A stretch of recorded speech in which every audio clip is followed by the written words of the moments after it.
Continuamos con nuestro segundo tiempo y ahora estaremos leyendo los argumentos históricos sobre Jesús de Flavio Josefo, historiador judío, miembro de una familia sacerdotal de Jerusalén, nacido en el año primero bajo el reinado de Calígula, en 37 o 38.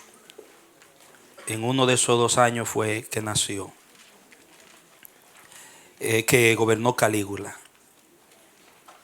más o menos.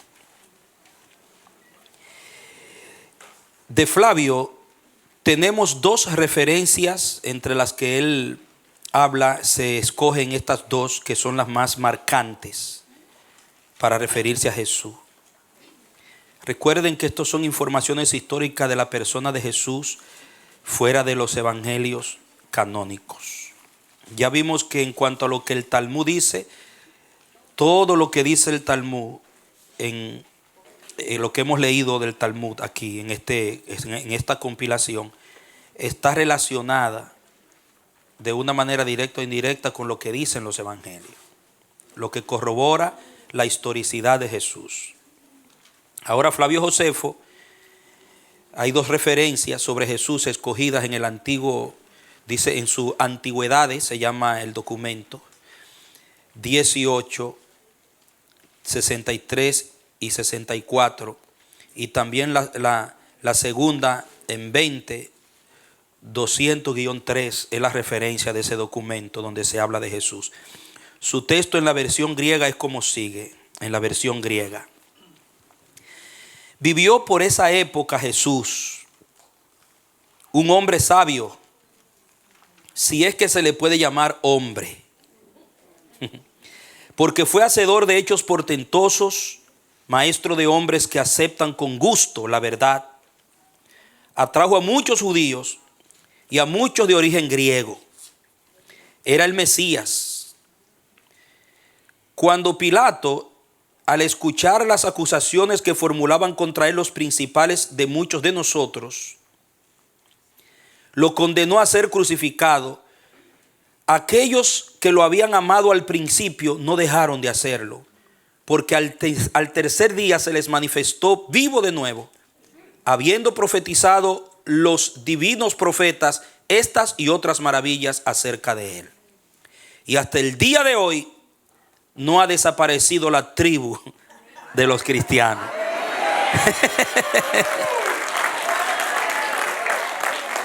¿Cuántos son de la tribu?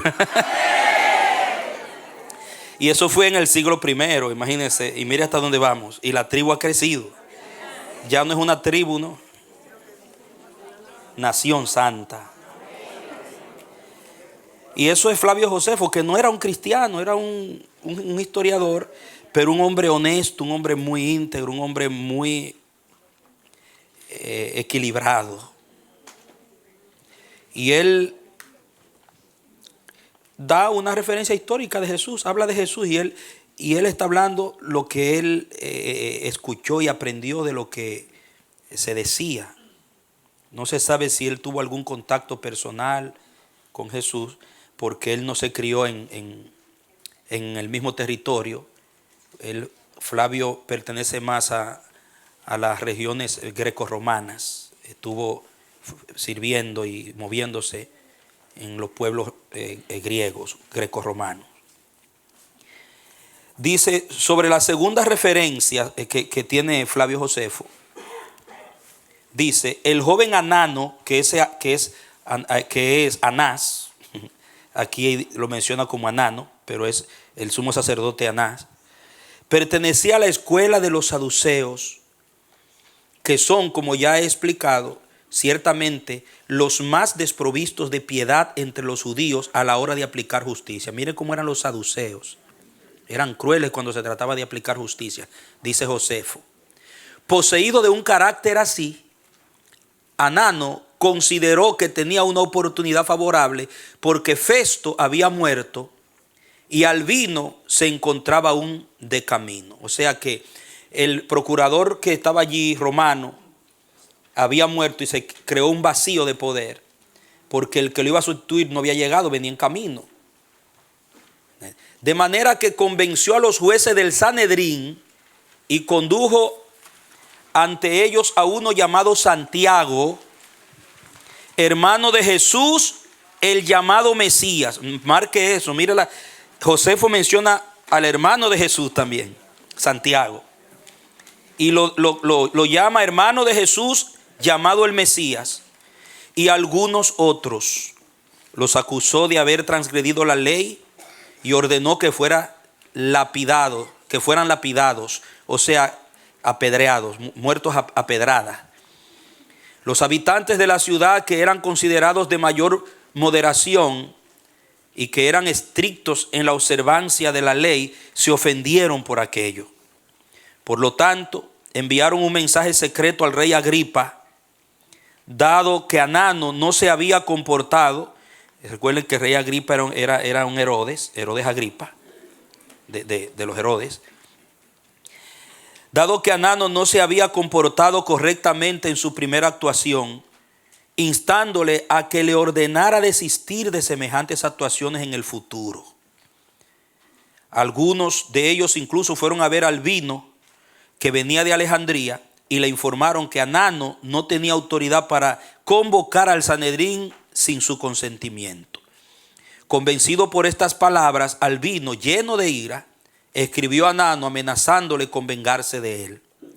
El rey Agripa, a causa de la acción de Anano, lo depuso, o sea, lo quitó, lo removió del sumo sacerdocio que había ostentado durante 3 meses y lo reemplazó por Jesús, el hijo, que no es Jesucristo, es otro Jesús, hijo de Damneo. Note bien acá cómo se refiere a Santiago, el que fue martirizado junto con otros, como el hermano de Jesús, el llamado Mesías. Esto fue, amado, un acontecimiento en el siglo I, en los tiempos del pleno desarrollo inicial del cristianismo. Ustedes recuerdan que Santiago, la primera carta que se escribió, ustedes vieron la lista, fue la de Santiago. Fue un pastor.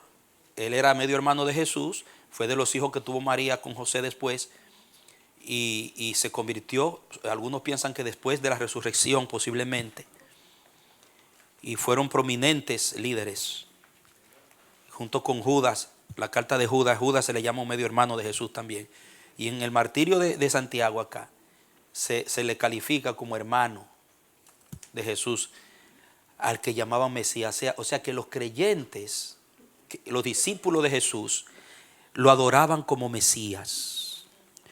Eso no fue como dicen algunos, que a Jesús se le consideró un Dios después cuando la iglesia cayó bajo el dominio romano, bajo Constantino, que el título de Mesías de Jesús como un Dios vino después como una herencia del paganismo. Eso es mentira, es un argumento de los rabinos, de los judíos tradicionalistas que rechazan al Jesús, recuerden, de las dos naturalezas.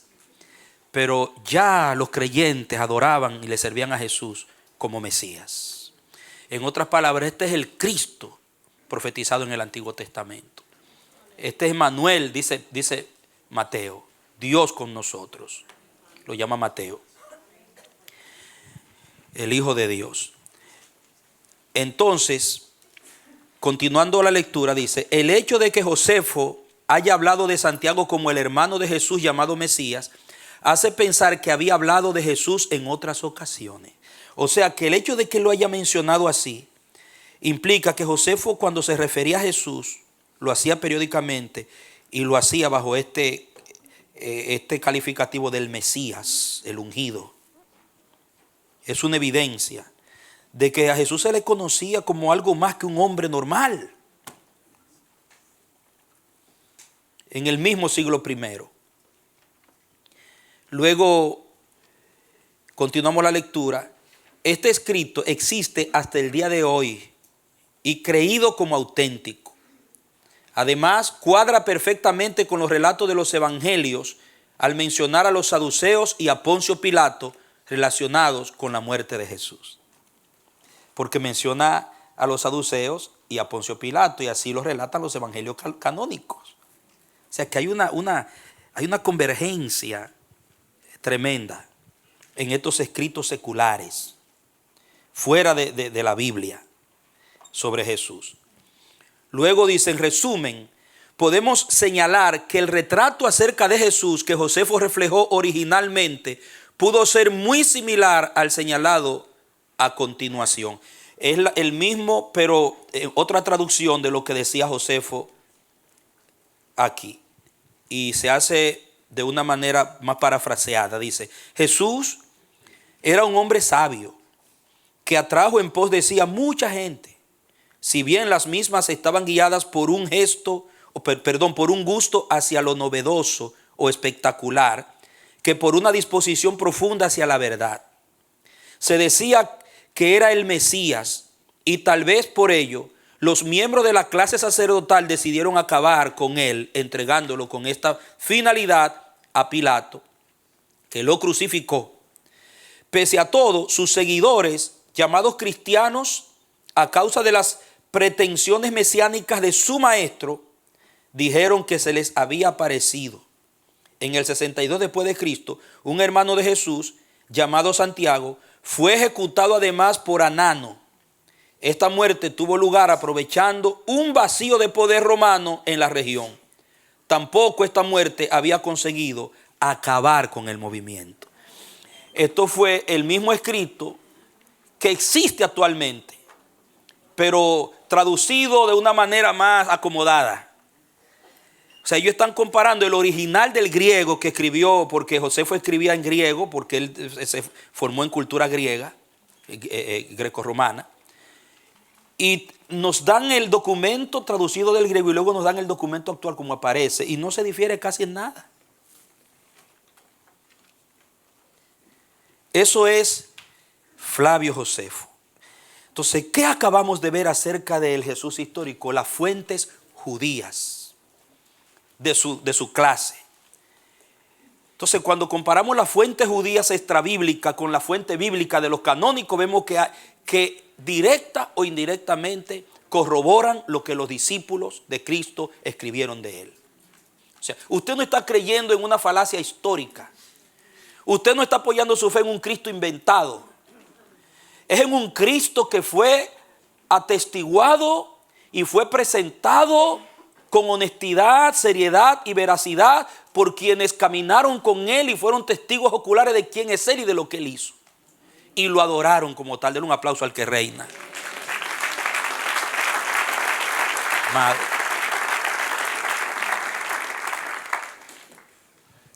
Vamos a ver ahora otra fuente histórica pero pagana. Entre los paganos, entre los escritos paganos, quiero darle esta salvedad, míreme acá un ratito. No existe mucho documento acerca de la persona de Cristo, porque no convenía. La fe cristiana fue una ofensa para el imperio grecorromano. La cruz fue un tropezadero, dice Pablo, un escándalo. Predicar al Cristo de los canónicos entre los paganos era una confrontación terrible, primero que todo frente al César. Porque en las leyes romanas no se le podía llamar Señor a nadie sino solo al César. Quirios. Y llamarle a Jesús Señor fue lo que trajo la afrenta. Y sobre todo cuando se trataba de darle pleitesía y adoración al César, como se le daba a Cristo, como solamente según la iglesia lo merecía Jesús, y los cristianos se negaban, eso les costaba la vida. Imagínense un escrito, un evangelio, un documento que presentara a Cristo como tal. Donde quiera que lo consiguiera un fanático pagano, lo rompería, lo quemaría, lo destrozaría.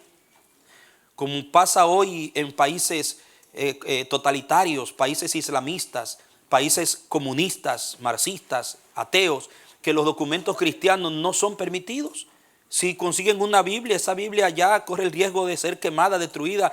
Los que la leen apresados o matados. Por ejemplo, la ley Sharia. en Arabia Saudita, Irán, Irak, esos pueblos, que si consiguen una persona leyendo la Biblia o con un documento cristiano cantando alguna canción en honor a Cristo, eso le trae pena de muerte. Oigan, los propios padres entregan a sus hijos que se convierten al cristianismo. Y los hermanos entregan a sus hermanos. Esa es la ley Sharia. Muchos ahora mismo están sufriendo. Entonces, esos eran los documentos cristianos en medio del paganismo romano, excepto la iglesia, los que conocían a Jesús o algún prominente político que conociera a Jesús y protegía. Amado, escuche, la palabra de Dios existe porque Dios la preservó. No es porque una institución humana ni una protección política estuvo a favor, es que Dios protegió su palabra. Porque los imperios y las ideologías y las fuerzas malignas que se han levantado para destruir y limpiar de la tierra la Biblia son muchos y todavía existen. Entonces, por esa razón es que no se encuentran muchos documentos acerca de la persona de Jesús en el mundo pagano. Pero, oiga, lo más sorprendente es que los historiadores más destacados en lo que era la historia de Roma tienen fragmentos acerca de Jesús que existen hasta hoy. Por ejemplo, dice fuente histórica pagana. Debemos tener en cuenta que Judea era un lugar perdido del imperio y carente de importancia económica, política y cultural y social. Las referencias a Jesús en las fuentes clásicas son muy limitadas. Sin embargo, no faltan.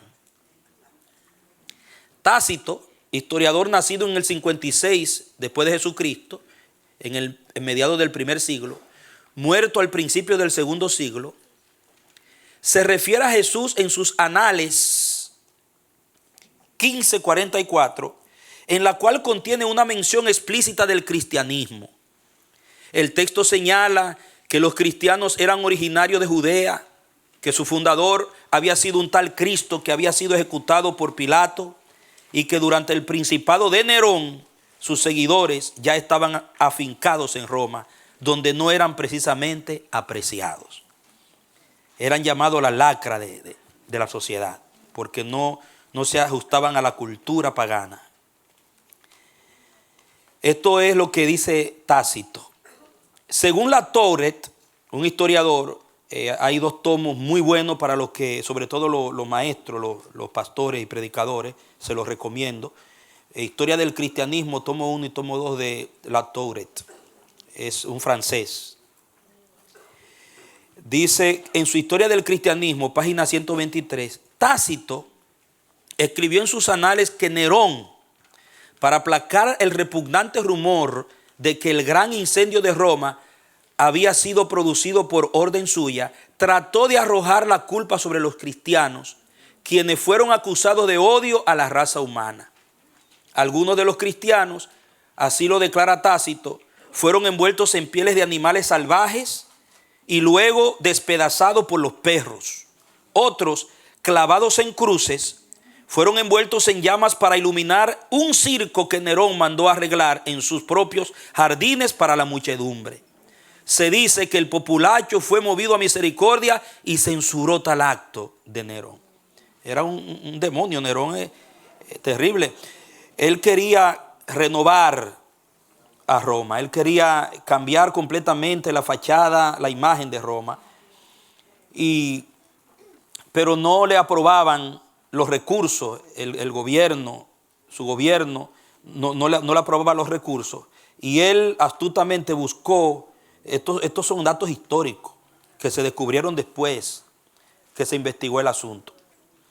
Buscó una excusa para poder reconstruir a Roma y que mandó a pegarle fuego a la capital.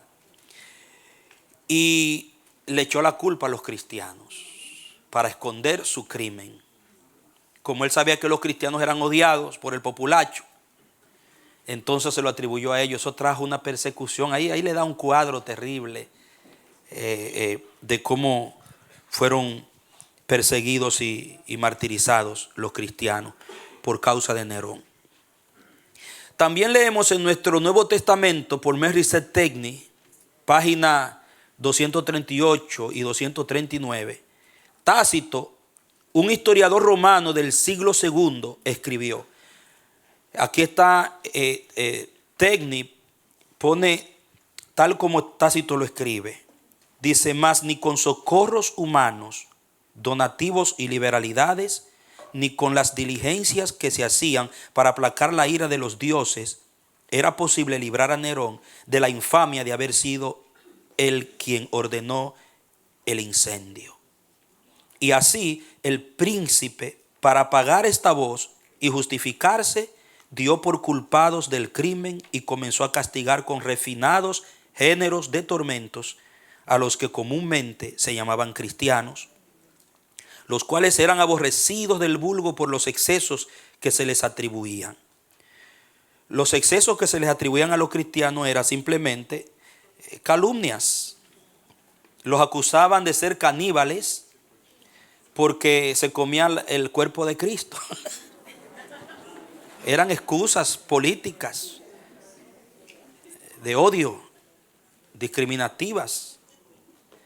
Incestuoso porque se llamaban hermanos y hermanas y se besaban hombres con hombres por el ósculo santo, porque en aquella cultura el ósculo santo, los hombres no en la boca, sino un ósculo santo, era un asunto más oriental que otra cosa. Y aún entre la misma cultura pagana, algunos sectores de los romanos de alta alcurnia se saludaban con un beso. Y las hermanas entonces las acusaban de ser perversos, degenerados por eso, pero no eran más que excusas. Se cuenta que hasta los rumores que se corrían contra ellos, que en la Santa Cena, cuando celebraban la Santa Cena, como la Santa Cena no era tan abierta como ahora en la mayoría de los casos, sino era más, los cristianos más consagrados, lo hacían en una intimidad, y también por la situación de la persecución. Decían que en reuniones secretas mataban un niño, lo cortaban en pedazos y lo metían en un pan y se lo comían con vino y hacían fiesta a su Dios. Todas esas calumnias corrían contra los cristianos. Ustedes no se pueden imaginar lo que tuvieron que sufrir los cristianos en esos tiempos, simplemente por no ir con la corriente del paganismo. Yo le explico esto que no es nada para lo que yo pudiera explicarle a ustedes, para que usted entienda por qué no eran apreciados en Roma, por qué eran llamados, eran despreciados. Dice, ¿dónde nos quedamos?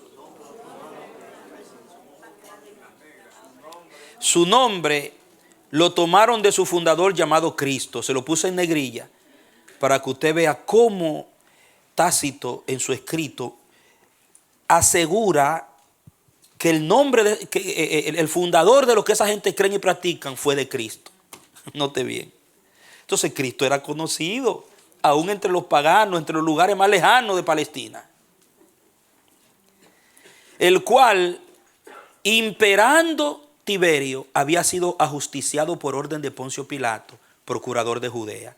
Por entonces se reprimió un tanto aquella perniciosa superstición, pero tornó a reverdecer no solamente en Judea, donde ese mal comenzó, oiga cómo le llamaban, ese mal comenzó, sino también en Roma.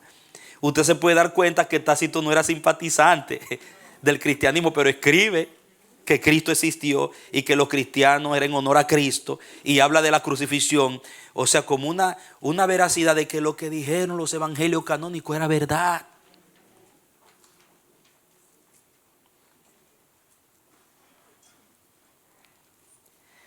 Suetonio, ese fue otro historiador, un joven historiador durante el reinado de Domiciano, 81 al 96 después de Jesucristo.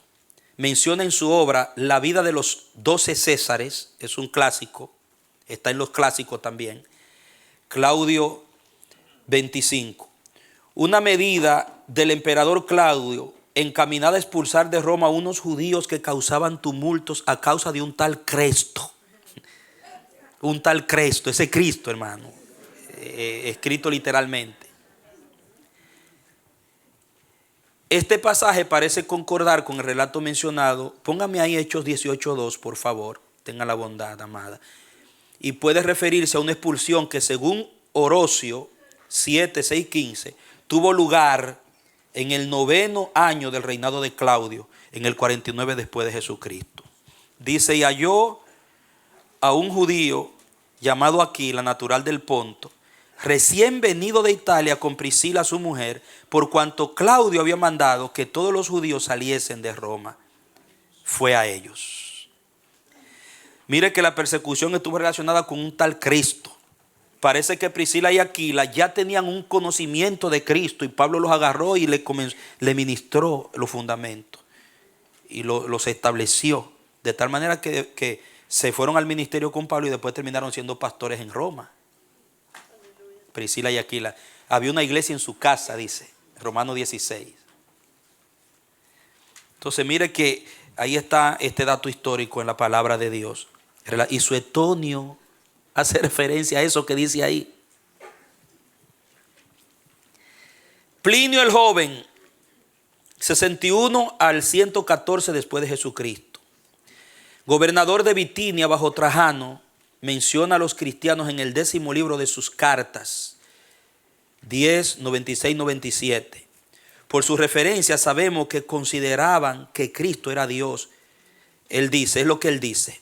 Por su referencia sabemos que consideraban que Cristo era Dios y se dirigían a Él con cantos y oraciones. Mire cómo lo describe Plinio el joven. En el año, a principios del siglo II, hermano, desde el 61 al 114 después de Cristo, que a Cristo se adoraba como a Dios y se le rendían cantos y oraciones. Tuvo, dice, gente pacífica. Mire qué linda descripción de los cristianos. A ver si usted y yo encajamos ahí.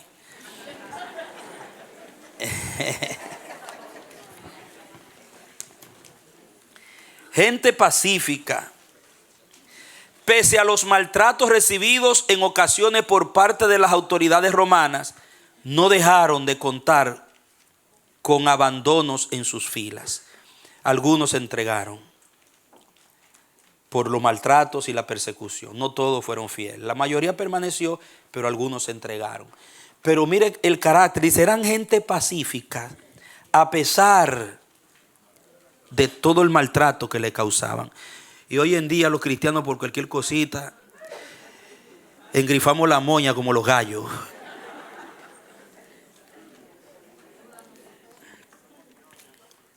Estaban llenos del Espíritu, hermano.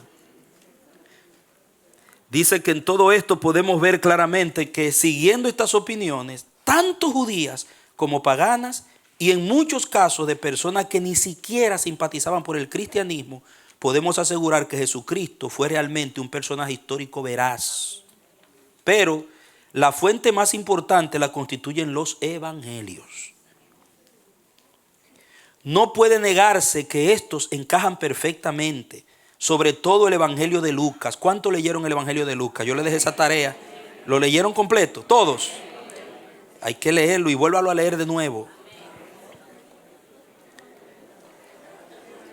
Con los patrones biográficos de su época, los evangelios nos presentan un cuadro y un número considerable de datos que permiten reconstruir históricamente su enseñanza y vida pública.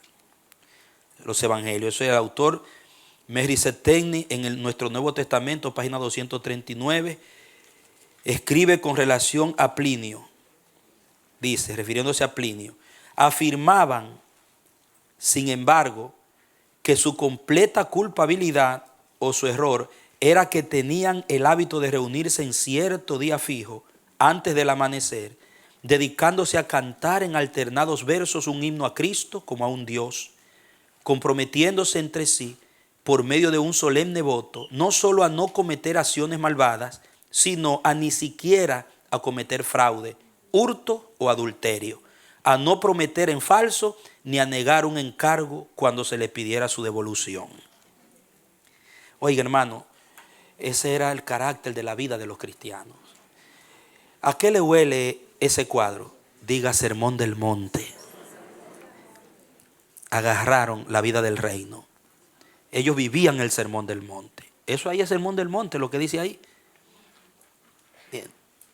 Entonces Cristo no era una doctrina simple. Cristo no era un folletito de constitución de iglesia. Cristo era la vida, el comportamiento diario.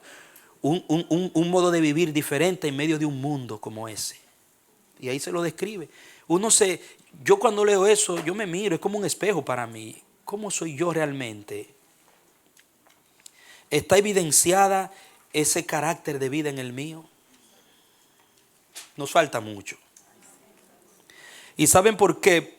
Está comprobado que cuando el cristianismo se recibe y se vive en un contexto histórico de facilidad, de comodidad, de confort, se lleva más livianamente que cuando tú tienes que vivirlo en una resistencia. Y por eso a veces conviene que venga un poquito de...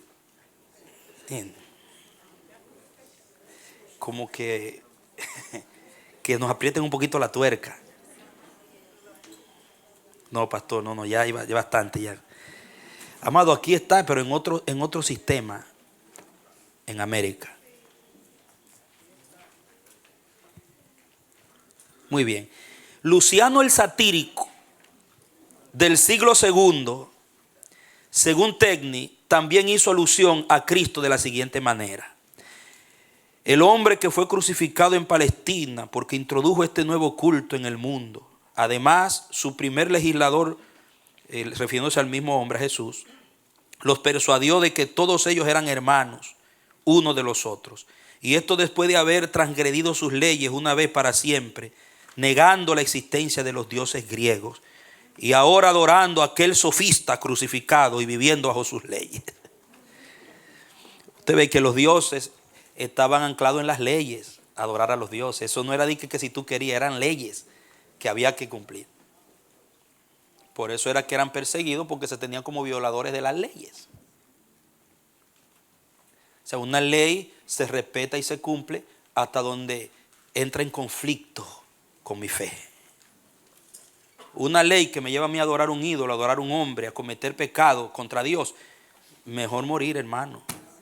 Porque nosotros tenemos una ley más elevada que es la constitución de Dios, la palabra de Dios. Y eso era lo que ellos vivían en su constitución. Eso es el satírico, hablando del Cristo que fue crucificado, y lo llama un sofista. Ellos vivían bajo la ley de Cristo. ¿Qué le parece? Todas estas referencias demuestran concretamente que la existencia histórica de Cristo se conocía por lo general hasta por los enemigos. Yo digo una cosa, si hay personas que hoy tratan de negar el holocausto alemán, es extraño que traten de negar la existencia de Jesucristo.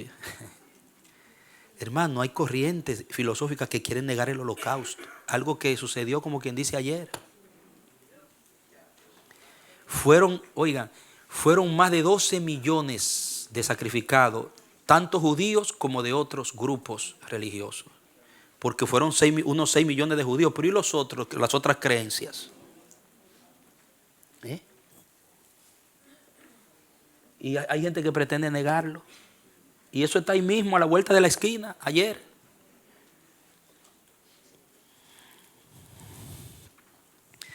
Pero la historia demuestra que aún los propios enemigos del cristianismo admitieron la existencia de Jesús y que Él fue el fundador del cristianismo. Ahora usted va a ver esto. Mire, el credo apostólico, el credo de Nicea, dice, este es el credo que ha existido desde el principio hasta nuestro tiempo, que sostiene lo que la iglesia cree acerca de Jesús. Dice, creo en un solo Dios, Padre Todopoderoso, Creador del cielo y de la tierra, de todo lo visible y lo invisible. Creo en un solo Señor Jesucristo, Hijo único de Dios, nacido del Padre ante todos los siglos, Dios de Dios, luz de luz, Dios verdadero de Dios verdadero, engendrado, no creado, de la misma naturaleza del Padre, por quien todo fue hecho, que por nosotros los hombres y por nuestra salvación bajo del cielo y por obra del Espíritu Santo se encarnó de María, la Virgen, y se hizo hombre, y por nuestra causa fue crucificado en tiempo de Poncio Pilato. Padeció y fue sepultado y resucitó al tercer día, según las Escrituras, y subió al cielo y está sentado a la derecha del Padre, y de nuevo vendrá con gloria para juzgar a vivos y muertos, y su reino no tendrá fin. El credo apostólico de Nicea, del concilio de Nicea del año 300 y algo, 325. Vicente, ¿tú te lo sabes de memoria? Es que tú eras monaguillo.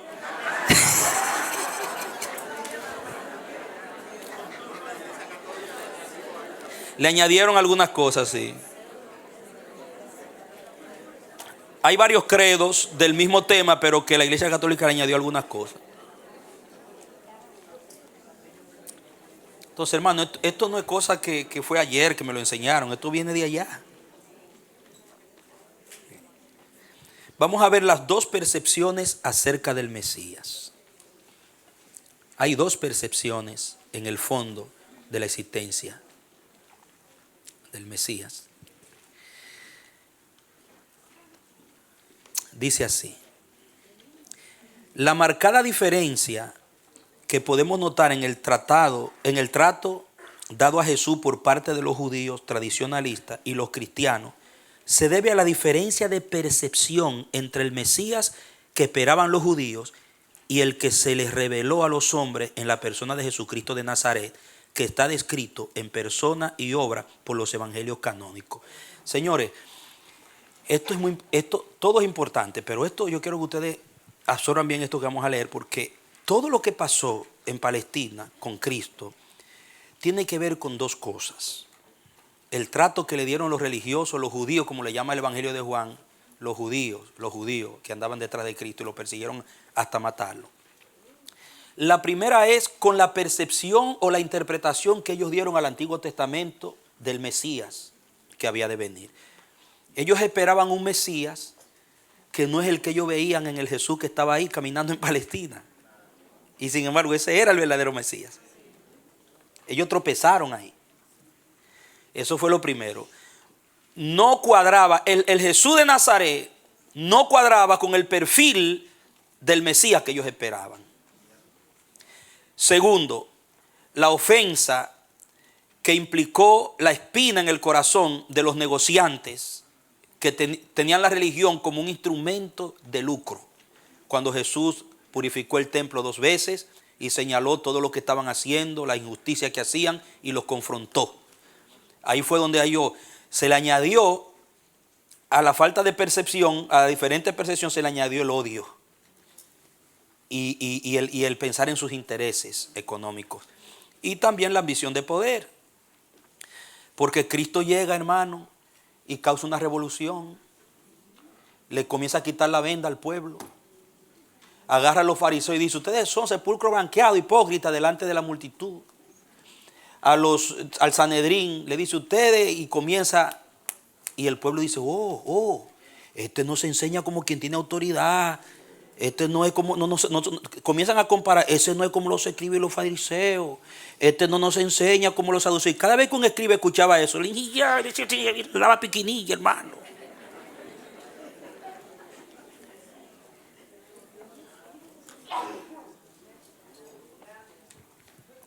Salud. Dios te bendiga.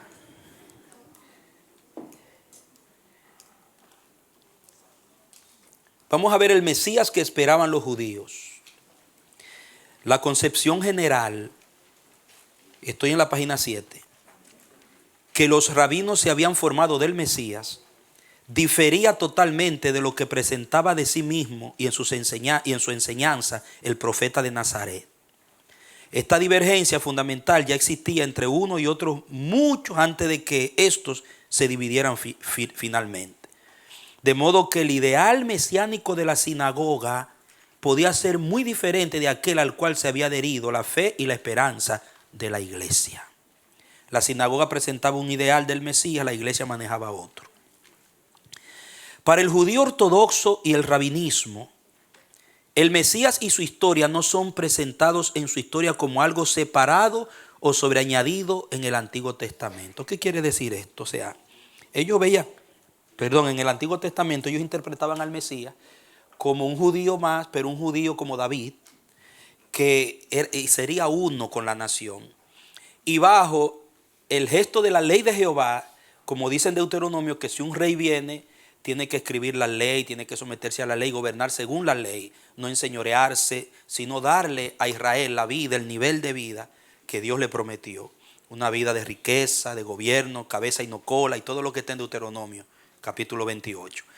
Pero no que iba a ser Dios hecho hombre, como que el Mesías iba a ser un personaje que no sería totalmente un humano ni un israelita total, sino que tendría Dios, era Dios también. Ellos no veían al Mesías así. El Mesías iba a ser un hombre como todos los demás, judío de pura cepa y más celoso que ellos de las tradiciones judías, que iba a dar la vida por los judíos era, y que todo lo iba a hacer a favor de los judíos, que vendría para el judío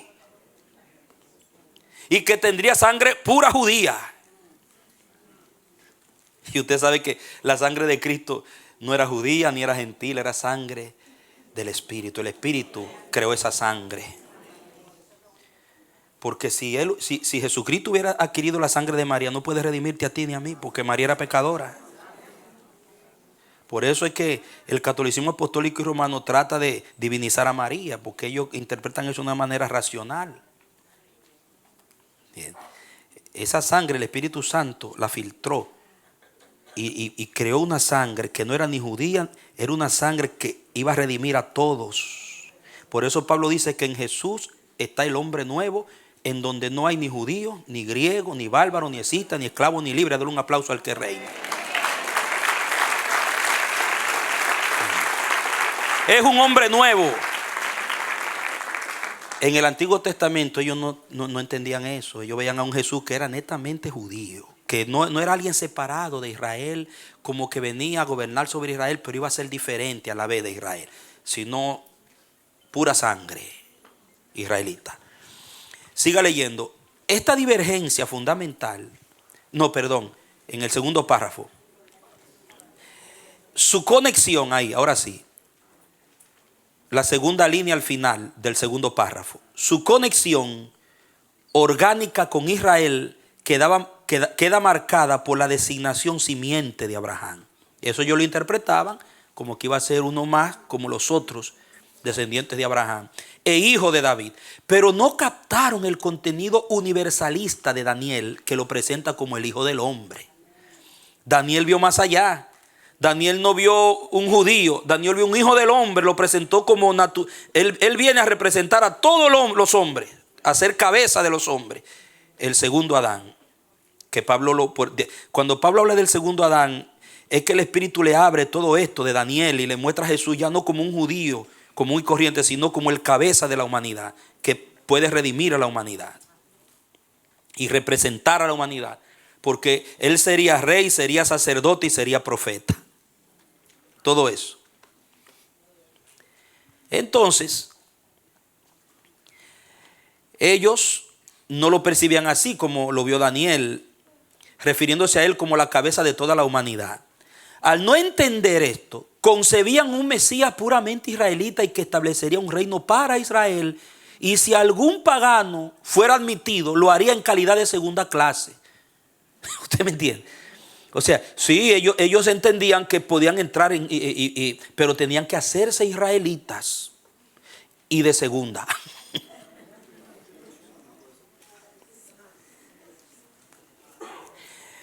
Mire conmigo Hechos 1, 6 al 8 para que entienda esto. Tal vez si usted no ha entendido, aunque yo en algunas predicaciones he hecho referencia a eso, pero ahora lo va a entender mejor.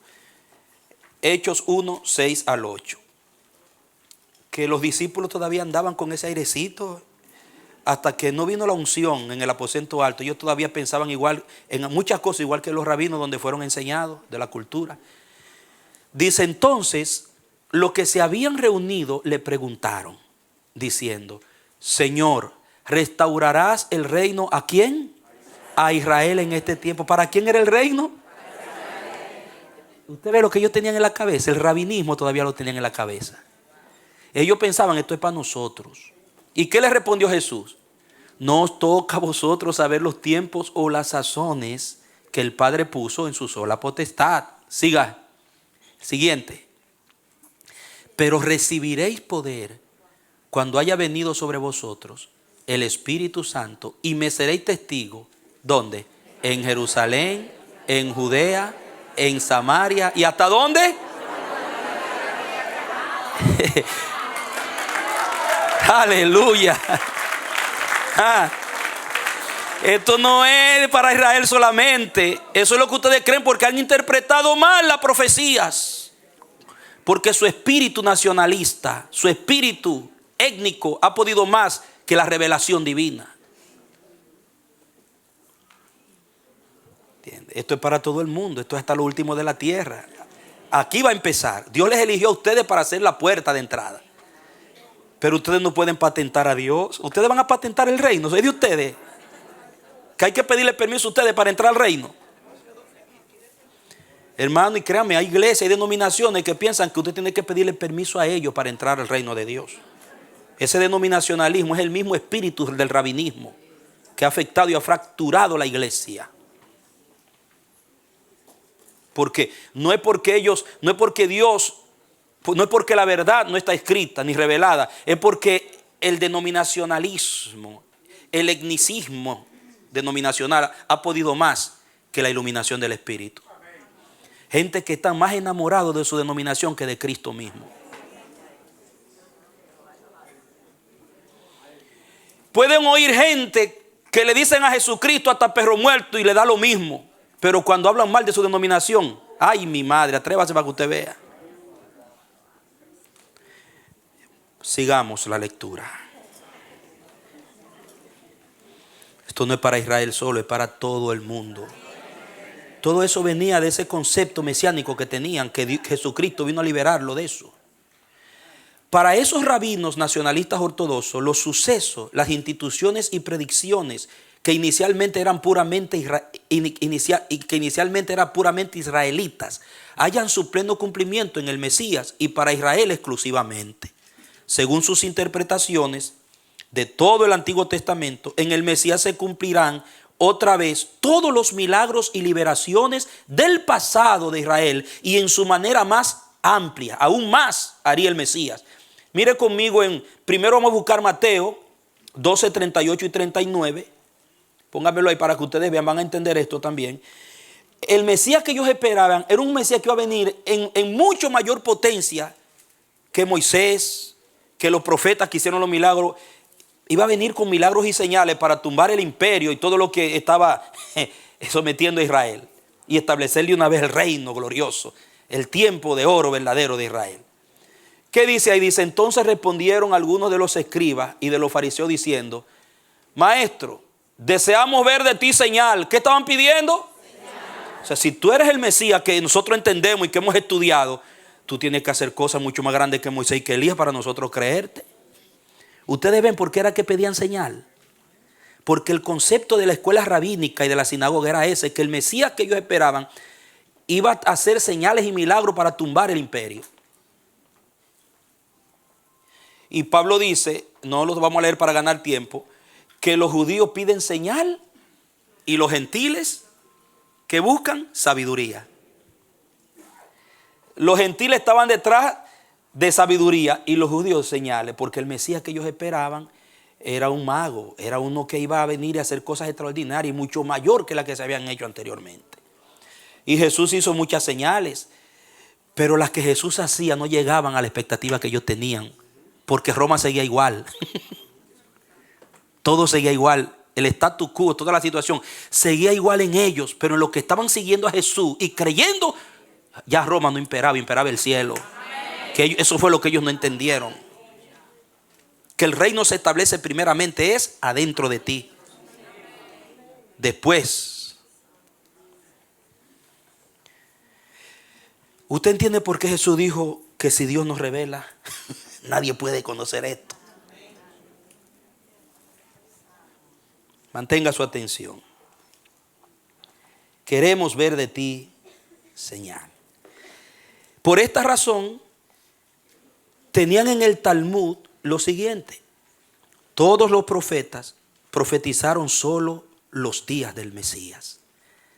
Ustedes ven, ellos estaban enfocados en ese Mesías. Ellos estaban enfocados en esos días del Mesías. Toda enseñanza se dirigía ahí. porque dicen todos los profetas profetizaron solo los días del Mesías, pero unos días del Mesías en un cuadro teológico interpretativo según sus prejuicios. Continúa diciendo, y el mundo fue creado solo para el Mesías. Eso es verdad. Pero el Mesías llegó y como no era la expectativa que ellos tenían, lo rechazaron. Así es. En todos los escritos del Talmud judío existe un vasto contenido acerca de la era del Mesías que se enseñaban en las sinagogas, que presentaban, y todavía se enseñan en las sinagogas, ellos lo están esperando todavía, que presentaban un cuadro muy diferente al Jesucristo de Nazaret que tenían ante sus ojos. Sorprendentemente, ellos estaban enfocados en un tiempo de gloria inmediata que los tenía sumergidos en una cosmovisión del Salmo 2, pero excluían totalmente los pasajes como Isaías 53. Usted se lee el Salmo 2 y ve que el Mesías viene a reinar. Lo mismo que el Salmo, bueno, hay varios salmos que han reinado, pero ellos nunca pensaron en Isaías 53, no sé cómo lo interpretaban, y mucho menos el Salmo 22, que ahí está clarita la crucifixión. A ellos no les interesaban eso. Son como la gente, los cristianos de hoy, que hay pasajes, por ejemplo, hay algunos que dicen, no, que el diezmo es del Antiguo Testamento, pero el Salmo 121 también, y tú lo crees, y el Salmo 23, tú te lo aplicas hoy, es del Antiguo Testamento. Pero el diezmo no, tú lo sacas teológicamente, porque te toca el bolsillo. ¿Usted me entiende lo que le estoy diciendo?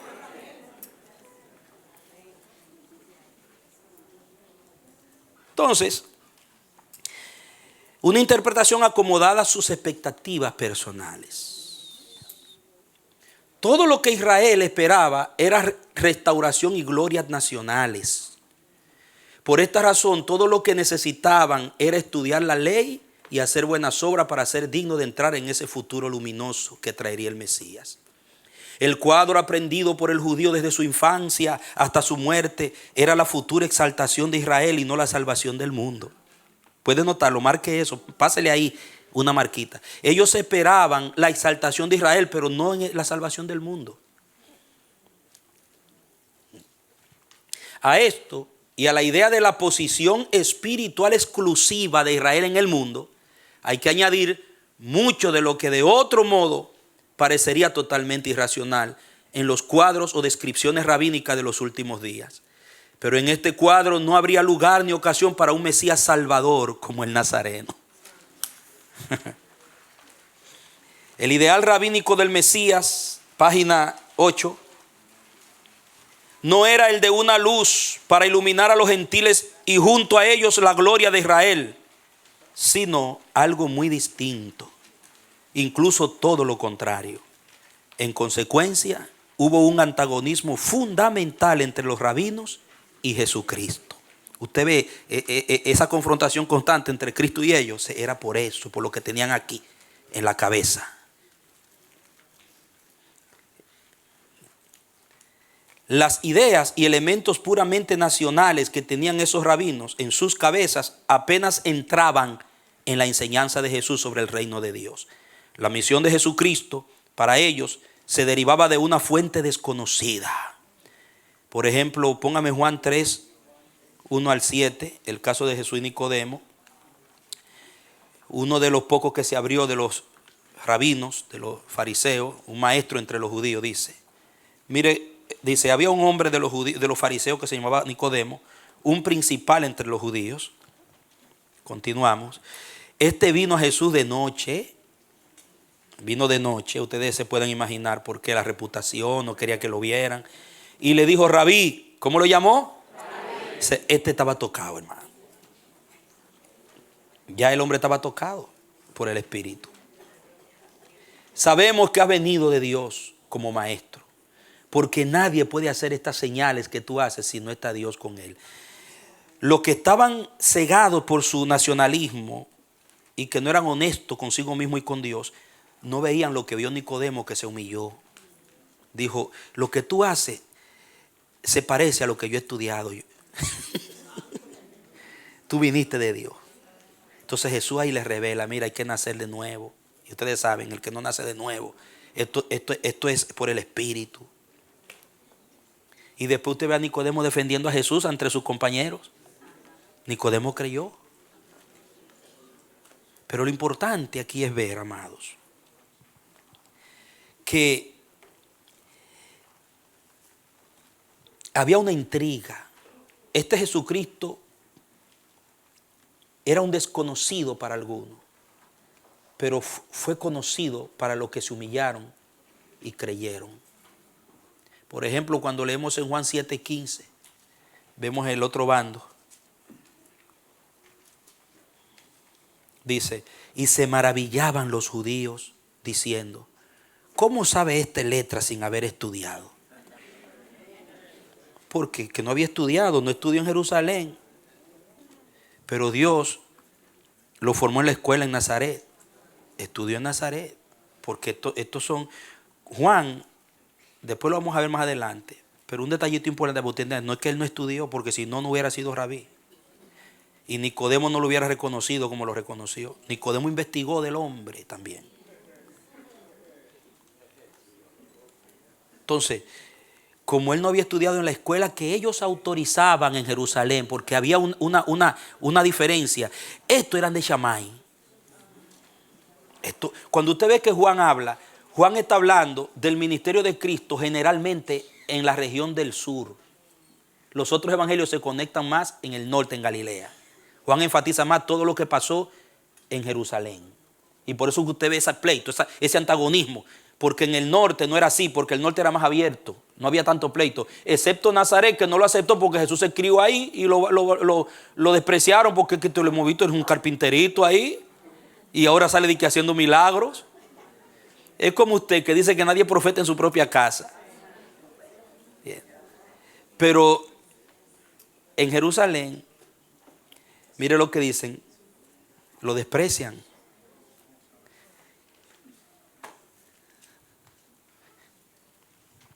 ¿Ok?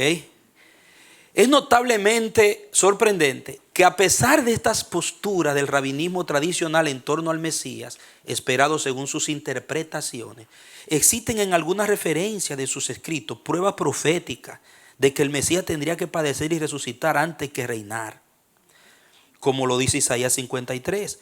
Y aún existe una exposición de Isaías 9:1 en la tradición en la que se presenta al Mesías como dispuesto a tomar sobre sí todos los sufrimientos a condición de que todo Israel, los vivos y los muertos y los que aún no han nacido, sean salvos. Y que como consecuencia de su obra, Dios e Israel sean reconciliados y Satanás echado en el infierno.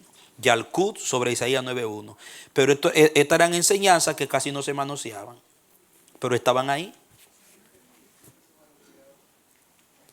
Es muy importante saber que las grandes doctrinas sobre el pecado original, esto es importante, las grandes doctrinas del pecado original y de la pecaminosidad de toda nuestra naturaleza no eran sostenidas por los antiguos rabinos.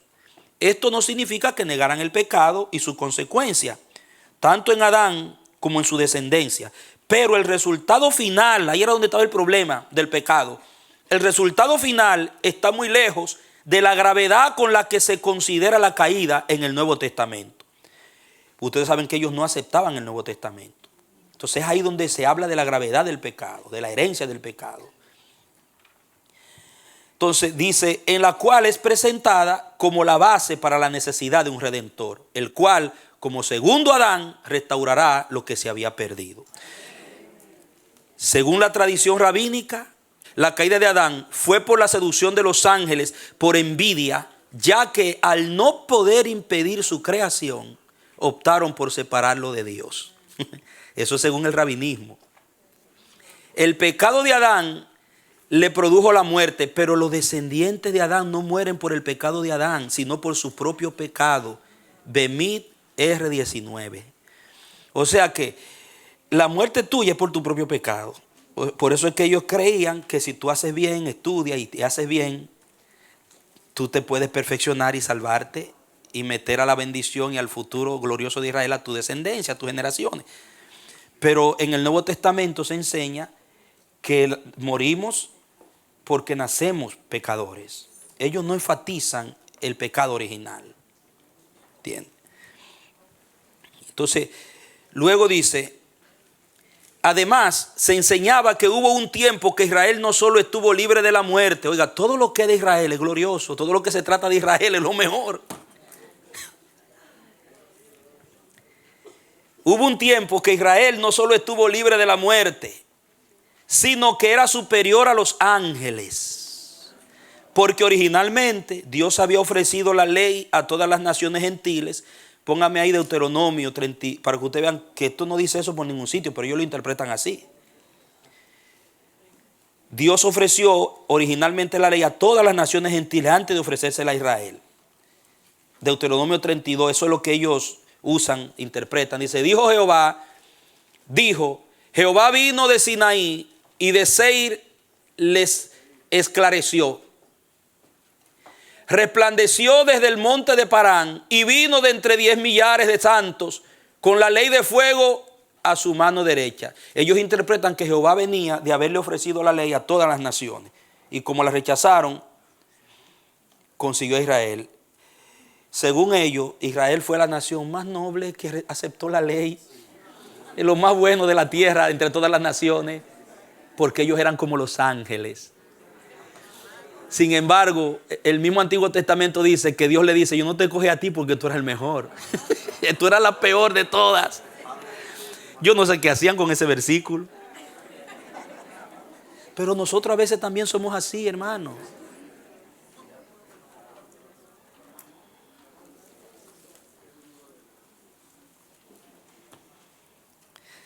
También en Habacuc 3:3. Habacuc 3:3. Dios vendrá de Temán y el santo desde el monte de Parán. Sela, su gloria cubrió los cielos y la tierra se llenó de su alabanza. También usan ese texto para sacar esa interpretación. Pero habían rehusado someterse a ella. A, B, SAR, 2B, esa era la referencia. Mas cuando Israel tomó sobre sí la ley en el monte Sinaí, la descripción del Salmo 82:6, póngalo, se aplicó literalmente a ellos. Salmo 82:6. Dice, yo dije, vosotros sois dioses y todos vosotros hijos del Altísimo. Ellos dicen que ese versículo habla de lo que son ellos por haber aceptado la ley que rechazaron todas las naciones. Son como dioses y son hijos del Altísimo. Por eso es que ellos ven a Israel como la crema innata de las naciones, el ombligo del mundo. ¿Y sabe qué es lo triste, hermano? Que mientras Dios mismo dice, yo no te escogí a ti porque tú eras bueno, sino por mi gracia. Hay muchos, inclusive cristianos, que se les ha revelado la gracia en Cristo y se están volviendo a las tradiciones judías. Porque no conocen la historia.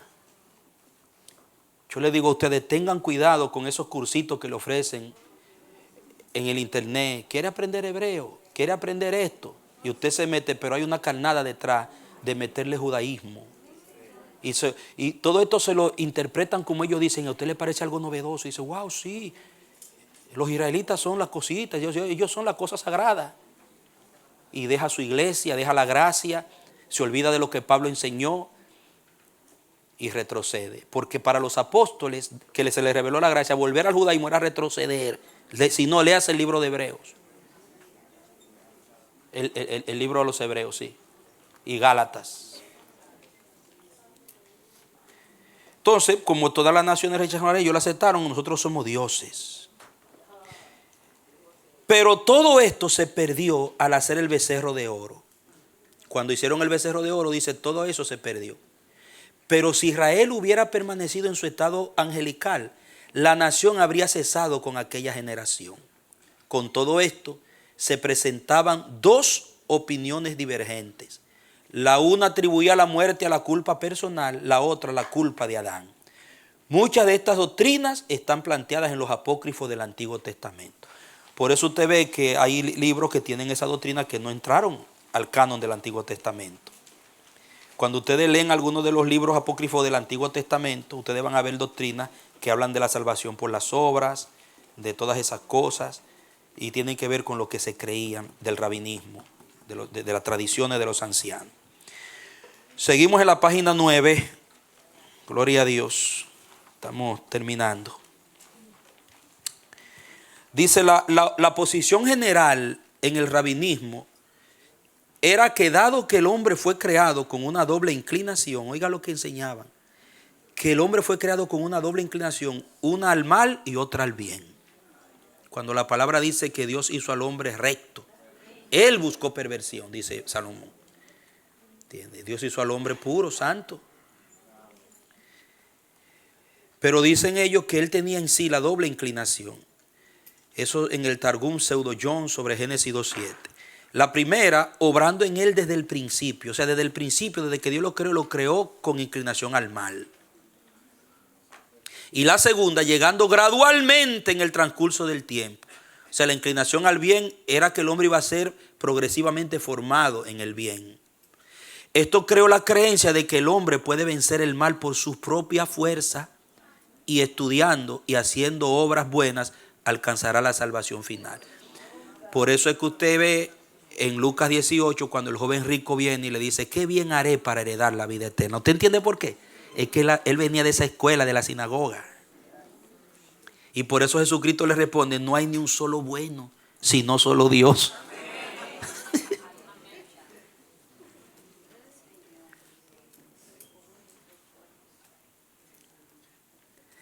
Entonces el resultado es que al no ser sentida la necesidad de la redención del pecado, la tradición rabínica no haya lugar para el oficio sacerdotal del Mesías.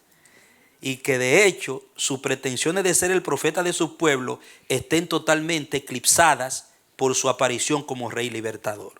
Ellos esperaban un rey libertador, no un redentor. ¿Lo entiende? Que morir en la cruz, por eso la cruz fue un tropiezo.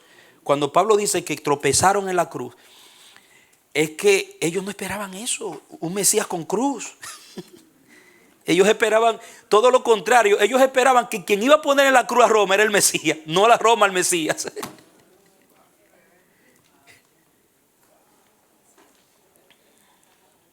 Por eso cuando Jesús le dice a Pedro que va a morir y comienza a declararle la muerte a sus discípulos, ellos se escandalizan.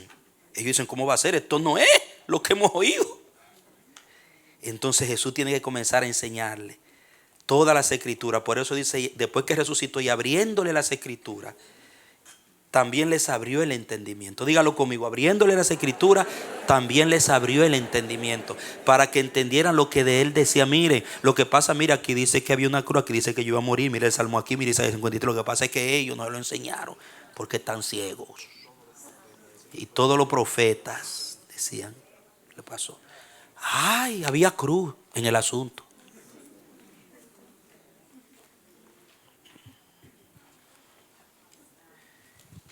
Tiene que haber una redención para que haya un reino. Un Mesías con cruz no encajaba en tal escuela. Jesús fue muy claro cuando expresó en Mateo sus palabras dolorosas al experimentar el endurecimiento y rechazo de ellos. Mateo 23, 39. Esto usted lo puede hallar en la vida, mucho de esto que yo compilo. Y los tiempos de Jesús el Mesías, de Alfred Henderson, tomo 1. Página 197 a la 217, tremendo libro ese. Lo único que tiene que tener hábito de lectura, porque este hombre para decir una cosa leyendo una página, y usted tiene que ver dónde es que está realmente. Hay que estar apartado solito para tú poderte meter a leer a ese hombre. Pero, amado, es importante ver que no había en la psiquis del rabinismo, no había un Cristo redentor con cruz. Miren, le voy a decir algo que yo pensé al leer esto, ya terminando. Miren, el error que han cometido muchos predicadores que estaban en la doctrina sana, que estaban predicando el evangelio de Cristo conforme a la gracia revelada en Pablo. Porque lo primero que tiene que hacer un pastor es comerse a Pablo. Después de comerse a Cristo, comerse a Pablo y lo que Pablo enseñó, la revelación del misterio de la iglesia, o si no va a cometer muchos errores. Y cuando a usted se le revela la gracia que Dios le reveló a Pablo, usted nunca quiere volver a otra cosa. Entonces, ¿qué sucede? Que hoy esas iglesias que hablan mucho de la prosperidad, del bienestar, de que usted, la Biblia dice que que si usted hace Dios lo va a prosperar y esto. Ellos se han metido a inventar, han conseguido materiales de escritores que se han metido a explorar, no solo en la Biblia, en el Antiguo Testamento, sino en el baúl del rabinismo judío. Y han conseguido una serie de enseñanzas e interpretaciones judías y la han aplicado a las enseñanzas de la iglesia y la han mezclado. Y por eso es que usted ve que muchos piensan que si usted está enfermo, usted está en pecado. Muchos piensan que si usted no diezma, se pierde. Que usted tiene que darle a Dios para que Dios le dé. Usted tiene que pactar con Dios. Todo eso es Antiguo Testamento al estilo rabinismo. Cuando usted lee el Nuevo Testamento, usted no ve nada de esas cosas. Todo lo contrario, de Cristo para adelante, usted ve que hay cruz, hay sufrimiento, tendrá aflicción. Usted ve que Pablo se enfermó, usted ve que Timoteo tenía una enfermedad del estómago. Y sin embargo, no se ataca a la enfermedad como una maldición en el Nuevo Testamento, sino algo que puede ser un medio, muchas veces, no siempre, para Dios mostrar su fuerza, su gracia. Sin embargo, ellos predicaban sanidad, oraban por los enfermos y los ungían. Llame a los ancianos que los unjan. Pero también admiten que hay enfermedades que tenían propósito. Ese es el equilibrio del Nuevo Testamento. No así el Antiguo Testamento. En el Antiguo Testamento, que si tú obedeces la ley, ninguna plaga de Egipto tocará tu morada. Pero yo le pregunto, ¿cuándo obedecieron la ley? Nunca. Ni uno solo. Por eso Cristo vino. O sea que si yo voy a ser prosperado porque obedezco la ley, si ninguna plaga va a tocar mi morada porque yo obedezco la ley, yo voy a morir enfermo y pobre, porque nunca podré. Amado, es en Cristo que está la bendición, es en Cristo que está la vida. Y lo grande es que aún en las pruebas tú sientes el respaldo de Cristo y la gracia de Cristo te sostiene. Y si Él te va a sanar, te sana. Si quiere, te da la fe para ser sano. Esa es la gracia de Pablo. Un equilibrio hermoso. Pero estos ministros se han metido en esas baúles del rabinismo, interpretaciones de documentos extrabíblicos y lo han mezclado con la Biblia y han metido la iglesia en una falsedad que ha terminado en un desastre. ¿Pueden entender? En realidad, ahí está el penúltimo párrafo, frente a la pregunta de un judío, ¿por qué demora el Mesías? Si un judío pregunta, ¿por qué demora el Mesías? Porque ellos no creen que ha venido todavía. Hoy los judíos no tienen una respuesta satisfactoria ni veraz hasta que reconozcan que ya Él vino y lo rechazaron. Y volverá a ofrecerle la última oportunidad. Por eso va a ser la gran tribulación, para Dios tratar con Israel. La ceguera religiosa del rabinismo tradicional nos evidencia la verdad presentada por Jesús en Mateo 11, póngamelo ahí, 11, 25 al 30. Nadie puede entender ni conocer si Dios mismo no se le revela. Dice, en aquel tiempo, respondiendo Jesús dijo, te alabo, Padre, Señor del cielo y de la tierra, porque escondiste estas cosas de los sabios y de los entendidos y quisiste que las revelaste. No es estudio, hermano, es revelación.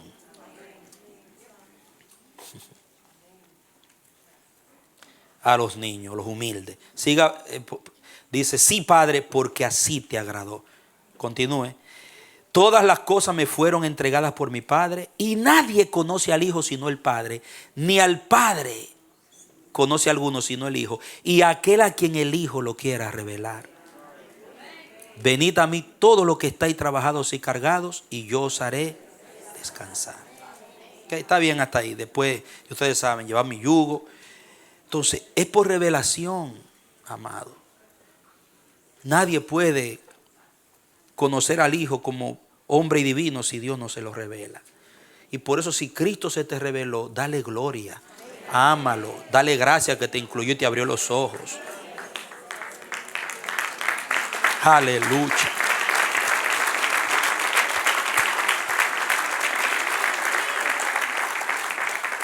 ¿Usted entiende por qué a Pablo se le cayeron las escamas de los ojos? Toda esa teología, todas esas malas interpretaciones del Mesías tenía que ser limpiada. Pues aunque la tradición rabínica estaba repleta de alusiones proféticas, tanto en los libros canónicos como en varios apócrifos del Antiguo Testamento, ellos no fueron capaces de distinguir en Jesucristo de Nazaret al Mesías tan ansiosamente esperado. Podemos observar en esto dos razones fundamentales para dicho error. Uno, su apego a un nacionalismo religioso supraescritural que afectó terriblemente su sistema de interpretación de las promesas, y una intención soberana escondida en Dios para dar espacio a la salvación de los gentiles, expresada en su relación con la iglesia. Esto le fue revelado al apóstol Pablo como el misterio escondido desde la eternidad en Dios, en Efesios capítulo 1. Fíjese, ellos fueron ciegos con un nacionalismo recalcitrante, pero Dios a la vez tenía una cartica bajo la manga. Los encegueció a ellos para tratar con nosotros. Del otro aplauso al que reina.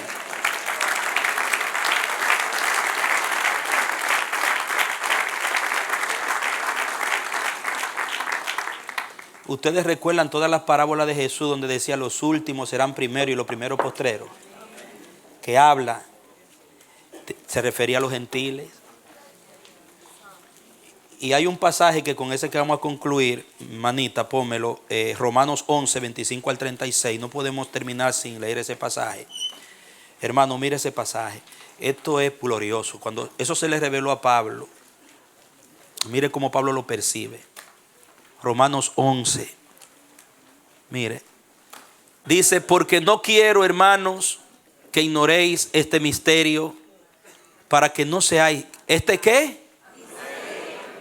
Para que no seáis arrogantes en cuanto a vosotros mismos, que ha acontecido a Israel endurecimiento en parte, hasta que haya entrado la plenitud de los gentiles. Note, el endurecimiento de ellos es porque Dios va a completar el número de los gentiles. Y luego todo Israel será salvo, como está escrito, vendrá de Sión el libertador, que apartará de Jacob la impiedad. Todo Israel que reciba a Cristo, porque eso hay que interpretarlo en contexto de los otros versículos de la Biblia. Y dice, y este será mi pacto con ellos cuando yo quite sus pecados. Así que en cuanto al evangelio, son enemigos por causa de vosotros, pero en cuanto a la elección, son amados por causa de los padres. Dios le dio una promesa a los padres y la va a cumplir. Porque irrevocables son los dones y el llamamiento de Dios. Pues como vosotros también en otro tiempo erais desobedientes a Dios, pero ahora habéis alcanzado ¿qué? Diga misericordia, diga misericordia. Nunca la iglesia debe olvidarse que alcanzó misericordia. Porque si usted no entiende que alcanzó misericordia, usted no va a ser misericordioso con otros. Dice, habéis alcanzado misericordia por la desobediencia de ellos. Así también estos ahora han sido desobedientes, para que por la misericordia concedida a vosotros, ellos también alcancen misericordia. Porque Dios sujetó a todos en desobediencia, para tener misericordia de todos.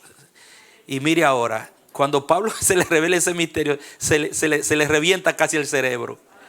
Porque él dice, wow, entre signos de admiración, oh, dice, profundidad de la riqueza, de las riquezas, de la sabiduría y la ciencia de Dios.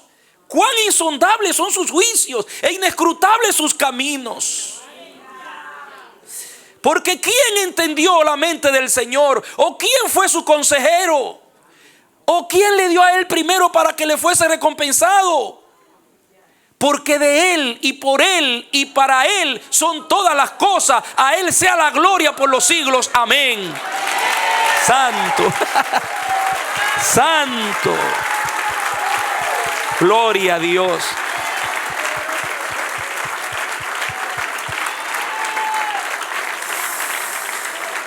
Aleluya. Iglesia, Jesucristo es tu mayor tesoro.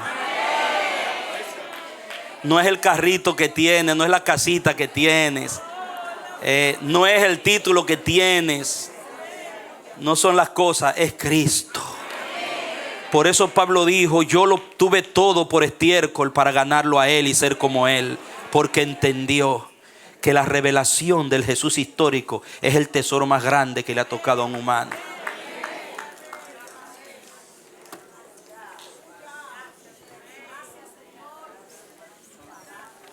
Por eso nadie puede impedirte hablar de tu Cristo, adorar a tu Cristo.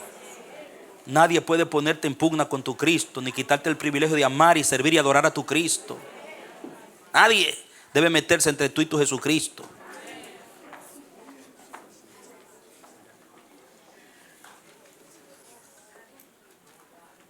Inclina tu cabeza.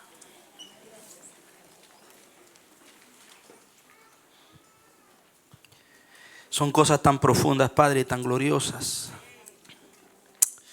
Cuando Pablo dijo: en Él están escondidos todos los tesoros de la sabiduría de Dios. Sabía lo que estaba diciendo. Cuando dijo: Cristo en nosotros, la esperanza de gloria.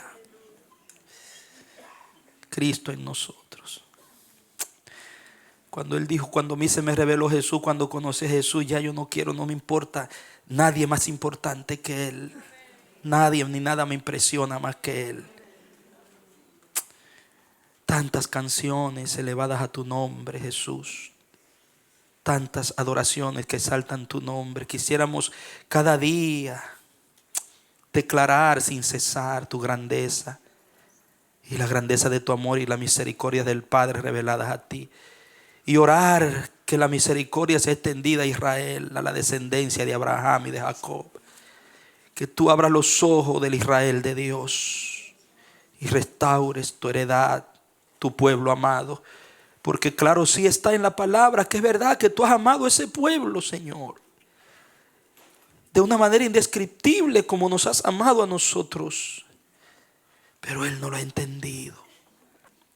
Porque no se puede entender tu amor hasta que no se le revela a uno la gracia. El amor solamente se puede entender y se puede vivir y compartir cuando se discierne la gracia. Porque gracia es amor y amor es gracia. Libéranos de todo nacionalismo, de todo denominacionalismo, de todo engreísmo. A veces hasta estamos mareados por un ministerialismo, por nuestro ministerio. Libéranos de todos los sismos que nos ciegan, que nos impidan ver la verdad en el amor y en la gracia que tú revelas. Ayúdanos a ser niños y niñas en la humildad. Maduros en el espíritu, en el conocimiento, en el discernimiento, pero niños en cuanto a la arrogancia y la pedantería. Ayúdanos, Señor. Queremos que esa gloriosa revelación se vea en una traducción de gloria en todo lo que somos y hacemos, como los primeros cristianos que al ser descritos, Señor, aún por sus enemigos, son presentados tal cual era Cristo Jesús. Que así seamos nosotros hoy. Nos duele ver que la gente hoy no conozca, ay, santo, claramente a Jesús, porque la iglesia no lo ha revelado bien. Porque tú te revelaste a la iglesia para revelarte en la iglesia, darte a conocer a través de la iglesia. Pero la iglesia ha hecho una parodia, no lo podemos negar. Ay, Señor, de lo que es la vida del reino. Y por eso los escritores, los historiadores de hoy que escriben para el mañana, describen a Jesús de una manera tan demacrada, lo describen de una manera tan pervertida. Y cuando describen la iglesia es algo que no se conoce, porque no hemos representado bien a aquel que nos confirió la gloria, por falta de conocimiento y de revelación. Quita todo lo que impide. Si quedan todavía algunas, en algún grado, escamas en nuestros ojos, como hiciste con Pablo, límpialos completamente. Y que Jesús llegue a ser verdaderamente lo más glorioso, lo determinante y lo marcante en nuestras vidas. Te lo rogamos de corazón, Señor. Gracias por habernos concedido hoy este tiempo. Tú nos has dado la gracia, tú nos has abierto tu corazón y tú nos has fortalecido en la fe. Ayúdanos a seguir adelante. Queremos presentarte los servicios de mañana, el resto de este día. Que tú guardes a tus santos en su regreso a casa. Que pueda darnos en las horas que quedan de este día descanso, un relax, oxigenar nuestra mente, nuestro espíritu y alma, para que mañana estemos frescos, dándote un culto digno de tu nombre en cada reunión. Gracias, mi Dios. Bendice a cada uno de tus hijos y tus hijas que han estado aquí hoy. Los que no pudieron venir por causa de alguna enfermedad o algún impedimento, quita los impedimentos para que puedan continuar. Padre, que esta enseñanza que tú estás impartiendo lleguen lejos, que no se queden con nosotros. Te lo pedimos en el nombre de Jesús. Gracias, Señor. Amén. Dale un aplauso al Señor.